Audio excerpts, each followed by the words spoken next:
Praise the lord.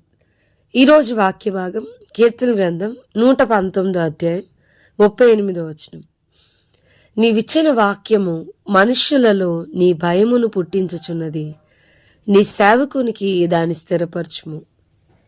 ఈరోజు ఈ వాక్య భాగం ద్వారా దేవుడు మనతో మాట్లాడుతూ ఉన్నారు. ఈ కీర్తన గ్రంథం 119 అధ్యాయం 38 వచనం గనుక మనం చూస్తే కీర్తనకారుడు అంటా ఉన్నాడు, అయ్యా నువ్విచ్చిన వాక్యము మనుషుల్లో నీ భయాన్ని పుట్టిస్తా ఉంది, నీ సేవకునికి దాన్ని స్థిరపరచు అని అడగడం మనం చూస్తా ఉన్నాం.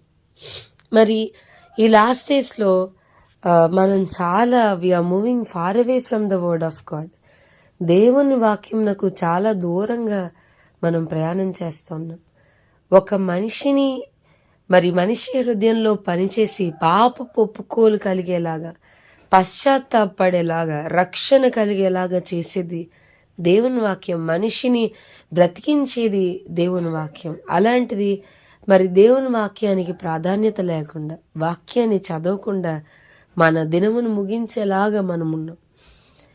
దైవికమైన భయం ఎక్కడ దొరుకుతుంది, ఎలా కలుగుతుంది ఒక వ్యక్తిలో అనంటే ఆయన ఇచ్చిన వాక్యం ద్వారా దైవికమైన భయం మనలో ఉంటుంది. సో వాక్యాన్ని ఎక్కువగా చదవడానికి మనం మన సమయాన్ని కేటాయించుకోగలగాలి. కీర్తనకారుడు చాలా విషయాలు రాస్తా ఉన్నాడు.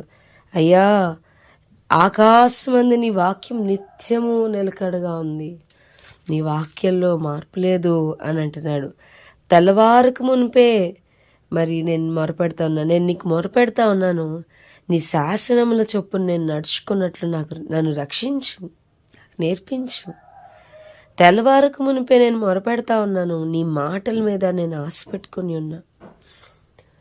క్రైస్తవులంగా మన వ్యక్తిగత జీవితాల్లో అరుణోదయ ప్రార్థన, తెల్లవారుజామున ప్రభుతో సమయాన్ని గడిపేటువంటి అనుభవాలు మనకు ఉండాలి. క్వైట్ టైం అంటాం కదండి, అంటే ప్రభుతో నేను ఏకాంతంగా గడిపే సమయం, ప్రభుతో నేను ఒంటరిగా గడిపే సమయం. ఆ క్వైట్ టైం అనేది మన జీవితాల్లో తెల్లవారుకు మునిపే నేను మొరపెట్టానయ్యా, నీ మాటల మీద ఆశ పెట్టుకుని ఉన్నాను, నీవిచ్చిన వాక్యమును నేను ధ్యానించుటకే నా కన్నులు రాత్రి జాములు కాకమునిపే తెరుచుకుందును. ఆ వాక్యాన్ని ధ్యానించడానికి నేను ఆశపడతా ఉన్నాను అంటున్నాడు. సో వాక్యాన్ని ఎక్కువగా ప్రేమించే వారంగా, వాక్యాన్ని ఎక్కువగా ధ్యానించే వారంగా మనం ఉండాలి. నా హృదయంలో చాలా భయాన్ని కలిగించే అంశం ఏంటంటే, ఏర్పరచబడిన వారు సైతము తొలగిపోయే దినాలు, తొట్టిల్లిపోయే దినాలు, వారి పిలుపును కోల్పోయే దినాలు. ఎందుకు అలా జరుగుతుంది అని అంటే కనుక, బికాస్ వారు దేవుని వాక్యాన్ని ధ్యానించేవారు కాదు. ఎవరో ఒక సేవకుడు లేదా ఎవరో ఒక వ్యక్తులు అలాగుంది బైబిల్లో, ఇలాగుంది బైబిల్లో అంటే అని మనం తలకాయలు ఊపేస్తున్నాం. Go and read. అలా ఉందా లేదా? బైబిల్ ఏం చెప్తుంది? దేవుడు మనకిచ్చిన బైబిల్ అనేది మనకి అల్టిమేట్. దాన్ని మించిన మాట ఏ సేవకుడి నోటి నుండి వచ్చినా అది కరెక్ట్ కాదు. బైబిల్ అనేది అల్టిమేట్.